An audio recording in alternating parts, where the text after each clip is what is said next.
November 2020, Sigrid Demuttenaar, a Belgian curator, contacted me and asked me if I was interested in participating in a group exhibition in Lille in northern France. It was organized by this Lille 3000 organization. They had been organizing every 2 or 3 years a big art festival in Lille. It's a half-year festival with a lot of events and happenings. And the organization was at that time also looking for the main artist for the really big street called Rue Faidherbe, or they call it Rambla, to make some big installation on that street. It's one of the main roads in Lille. It's a road that starts from the main train station. And told me that, could you please make 10 4.5 meter sculptures for this road. You have time 1 year. Because the name of the festival was Utopia, so my idea was that there would be like a group of utopian Nordic moss kids or society from Finland would have traveled to Lille, and each person in the group would have a purpose, and all these purposes would be equally important. So there would be one would be a doctor, one would be a philosopher, one would be a harvester or gatherer, so on and so forth. As they were sculptures, so what would the hands do and so on. Each of the figures were showing their purpose in sign language, and so the hands were signing. And so I gave Lille 3000 this idea, and they liked it. And so in summer of 2021 I made 10 models for the sculptures from ceramics, and I flocked them and I put the accessories on them that I wanted them to have. So that took me 3 months to make, and then these models were shipped to Lille. The studio that manufactured the figures, called Atelier Saint-Roch, they had done before also these kind of figures. They knew how to do it. How it's done is that the models were 3D scanned, and then the figures were carved in the right size from styrofoam, and then they would put this kind of metal armature inside the styrofoam, and then they would coat the styrofoam with the fiberglass to make them durable, and that fiberglass would be then coated with flocking, like I do. And so yes, that's how they were done, and they were produced, and that was pretty amazing.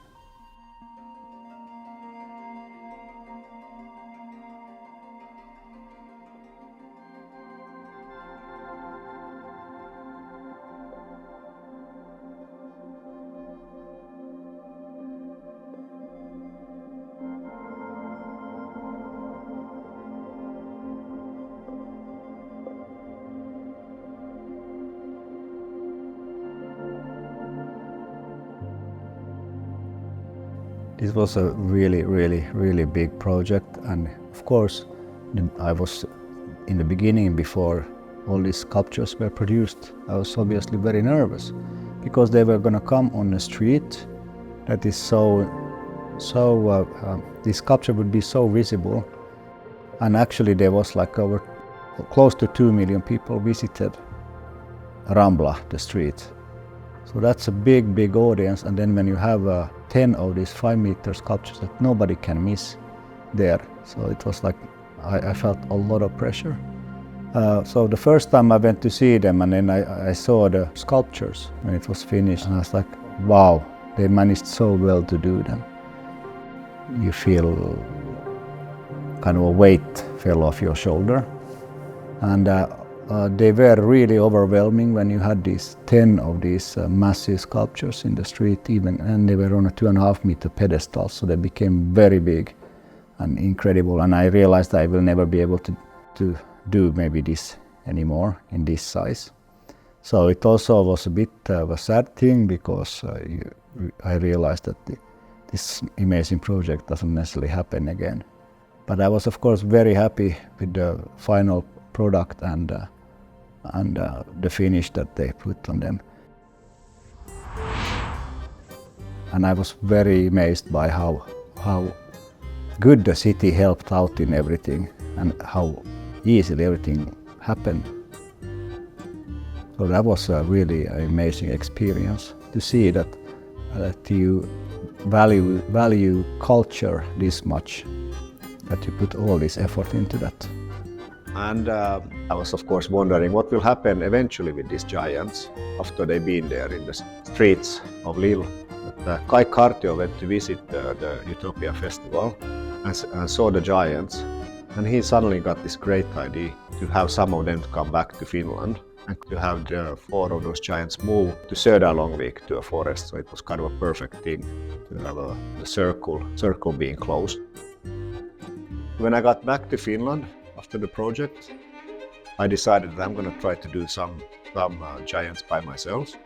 When I had been working with Lille 3000 on the giants, I learned a new sculpting technique, how to make the giants without using molds, and it was quite successful. Anyways, here yes, and now I'm surrounded here by the 4th giant. It's going to come to my Gallery Forsblom exhibition.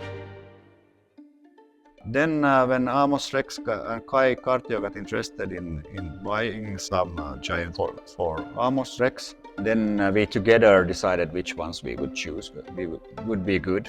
So we chose Traveler, we chose Lightbringer, we chose Collector, and then we chose Friendship. And we thought that those would work really well together in Amos Rex courtyard. So the giants are very large and a little bit fragile. Of course, they have a very heavy-duty steel structure inside of them, so they are quite durable. But still, there is a lot of detail. So how would those be shipped to Finland? So they made in the workshop Saint Roch. They made these really beautiful cages for the sculptures that they would be kind of attached to with like as a kebab, like with a steel tube going through them, the sculptures, and holding them like hanging there in that cage. And they had wheels on them, the cages, so it was easy to move them and then put on a truck, and then they were shipped to Finland. And then they were temporarily stored in Vuosaari. So when the sculptures arrived, the giants arrived in Vuosaari, I went to check on them, and it was very interesting and very exciting to see them. They had been cleaned and then put a new coat of paint on them. And so we went together with Mia from Amos Rex and Kai to check them out.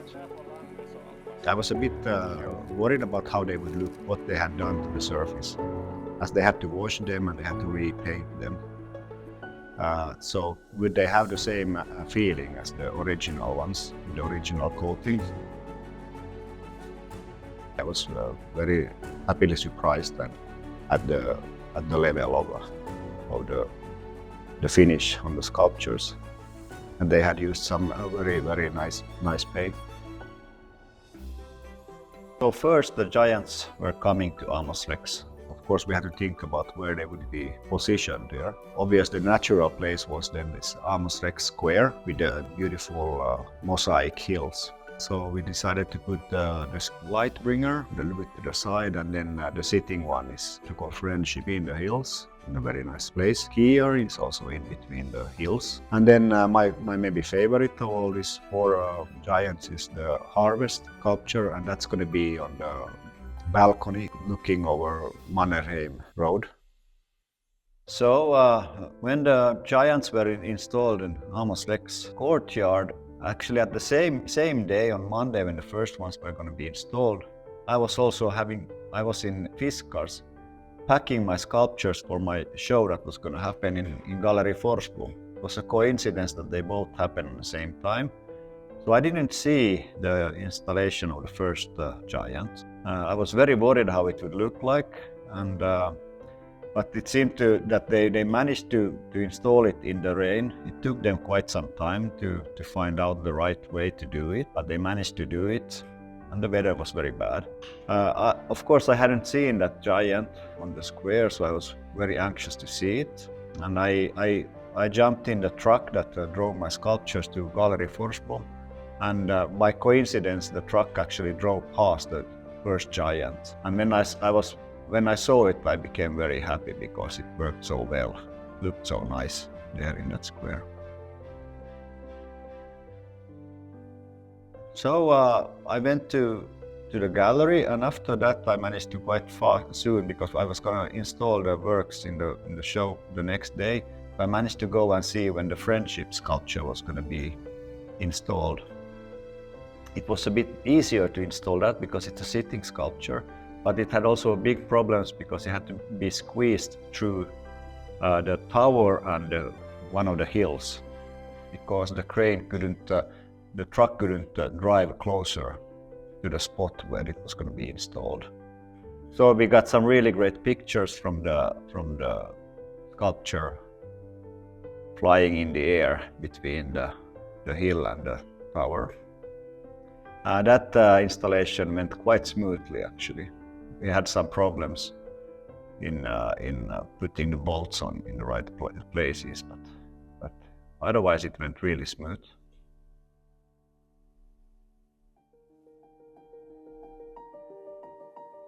On Monday it was raining, the weather wasn't the best possible for installing sculptures outside. Then on Tuesday morning the weather got even worse. Suddenly it was the end of April, but it started to snow in Helsinki. Of course it was a bad thing for the people installing the sculptures.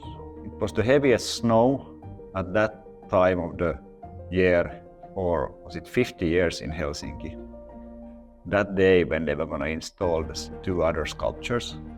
But for me, I thought it was kind of poetic that it started to snow, because we were going to install the Traveller and the Gatherer. So I thought that maybe Helsinki kind of invited the sculptures. Welcome to Helsinki, to your natural habitat, to the snowy Finland.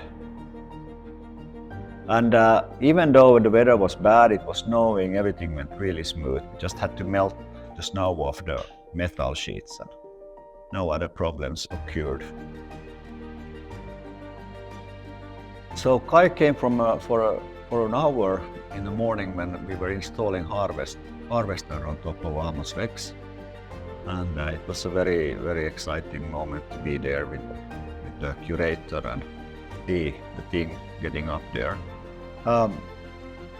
We didn't really talk that much, we were just admiring the work and seeing the sculpture flying in the air.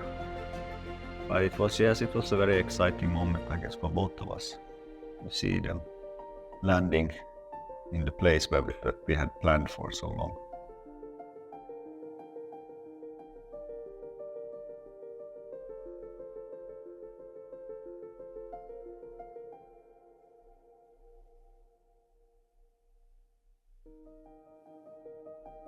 So when the Traveller was going to be installed, I was actually at Gallery Forsblom installing my show, but then I managed to come there when it was almost put on place, the sculpture. But I saw part of that installation. It looked really, really nice with the snow, the skier especially, and also the friendship. So it was kind of perfect, because I don't think there will be snow in that Amos Rex during the time they will be displayed there. It was amazing to see. So Amos Rex is a very interesting architectural place. The museum is in a cave underground, and on top of the building there is this beautiful hills that they have built. Of course, it was a bit stressful for me to think that what will happen when my bright green giant sculptures will arrive in this beautiful surrounding. But it turned out that they worked very well there. Actually, they kind of feel like they were meant to be.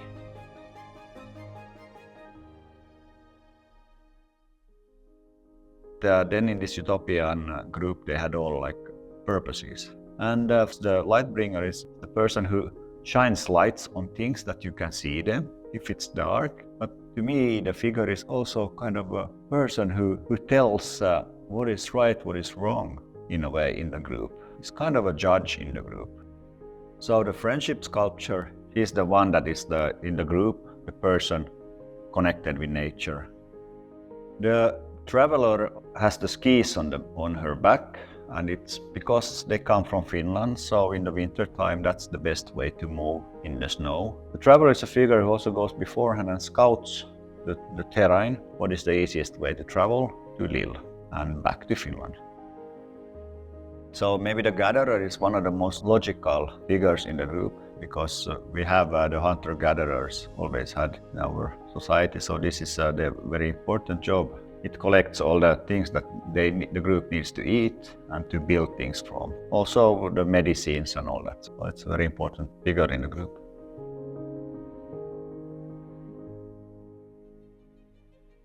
So after the exhibition ends at Amos Rex courtyard, the giants will move back home to a small forest next to the Söderlångvik Fjord in Kemiö Island. There they will also get a new dimension. As in the fairy tale of the giants, they are not talking, because they live in the forest, they have to be quiet there. So they only sing or use their mouth to make sound in the morning when the sun goes up.